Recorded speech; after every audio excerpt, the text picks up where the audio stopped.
होली सिर्फ एक त्योहार नहीं बल्कि दिलों को जोड़ने का नाम है। जहाँ रंगों में सिर्फ लाल, पीला, हरा नहीं होता बल्कि उम्मीद, अपनापन और मोहब्बत भी घुली होती है। लेकिन कभी कभी कुछ यादें ऐसी भी होती हैं जो रंगों के बीच खामोशी का साया बन जाती हैं। जगह जगह रंग, अबीर और गुलाल उड़ रहे थे। गलियों में बच्चों की पिचकारियों की आवाज गूंज रही थी तो कहीं युवाओं की टोलियां हंसी ठिठोली के साथ होली मना रही थीं। हर तरफ उत्सव का रंगीन शोर था। अगर आपको भी होली की ये यादें छू रही हैं तो वीडियो को लाइक जरूर करें और ऐसे ही दिल को छू लेने वाली कहानियों के लिए चैनल को सब्सक्राइब करना मत भूलिए। मगर उसी माहौल से कुछ दूर छत पर खड़े अनुज और सोहेलिन उड़ते रंगों से अलग थलग खड़े थे। बाहर रंगों की बारिश थी और उनके मन में चुप्पियों की धुंध। 3 साल पहले की होली आज भी उन्हें साफ साफ याद थी। उसी दिन होली खेलते समय कुछ लड़कों ने सोहेल से बदसलूकी करते हुए कह दिया था कि उसके मजहब में होली नहीं होती, इसलिए वह इस त्योहार का हिस्सा नहीं बन सकता। ये सुनकर अपने दोस्त के लिए अनुज उनसे भिड़ गया था। उसे अच्छी तरह पता था कि होली समाज को बांटने का नहीं, जोड़ने का त्योहार है। लेकिन उस दिन के बाद डर ने दोस्ती पर पहरा बिठा दिया। झगड़े और बढ़ते तनाव के डर से दोनों ने होली खेलना ही छोड़ दिया। घरों में भी सख्त हिदायत दे दी गई कि अब वे किसी तरह का जोखिम न लें।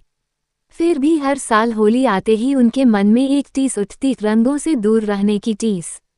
नीचे रंगों की उड़ान देखता हुआ सोहेल उदासी भरे स्वर में बोला, इंसानों की तरह रंगों का भी अपना कोई इतिहास रहा होगा। न जाने किसने लाल को लाल और पीले को पीला कहा होगा। रंगों को पहचान देने वाले ने ये तो नहीं सोचा होगा कि एक दिन यही रंग आपसी द्वेष और मतभेद की वजह बन जाएंगे। अनुज ने हवा में घुलते रंगों की ओर देखते हुए कहा, सच कह रहा है यार, हम रंगों के मर्म को समझे बिना ही उन्हें धर्म और जाति में बांट देते हैं। देख, हवा में उड़कर सारे रंग एक हो जाते हैं। काश हम भी इसी तरह एक हो पाते। दोस्तों, अगर आप भी मानते हैं कि रंगों का कोई धर्म नहीं होता तो कमेंट में लिखिए, रंग सिर्फ प्यार के होते हैं। तभी नीचे से आवाज आई, सोहेल, अनुज, नीचे आ जाओ। होली नहीं मनानी क्या? दोनों चौंककर सीढ़ियों की ओर दौड़े। नीचे का दृश्य देखकर वे कुछ पल के लिए ठिठक गए। सोहेल की अम्मी अनुज की मां को मलमल के रंग लगा रही थी और अनुज की मां सोहेल की अम्मी को। हंसी के बीच रंगों की हल्की परतें उनके चेहरों पर खिल उठी थीं।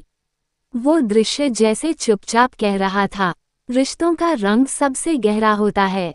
पास ही एक बाल्टी में रंग घुला पानी रखा था, मानो दोनों माने उनका ही इंतजार कर रही हों।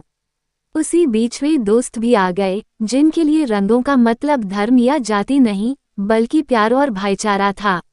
दोनों दोस्त मुस्कुराते हुए आगे बढ़े और फिर रंगों की बौछार में डूब गए। ऊपर छत की उदासी नीचे आंगन की हंसी में घुल गई। माँ ने रंग साफ कर रसोई में चली गईं। कहीं गुजिया तलने की खुशबू उठी, कहीं पकवानों की तैयारी होने लगी। मुट्ठी भर दोस्तों की बेफिक्री, दो माँओं की सादगी भरी दोस्ती और अपने ऊपर उड़ते रंगों को देखकर अनुज के मन में एक उम्मीद जागी। उसे लगा, देश में चाहे नफरत के रंग फैलते जा रहे हों, पर थोड़े ही सही प्यार के रंग अब भी बाकी हैं। और शायद इन्हीं थोड़े से रंगों से एक नया इंद्रधनुष बनेगा।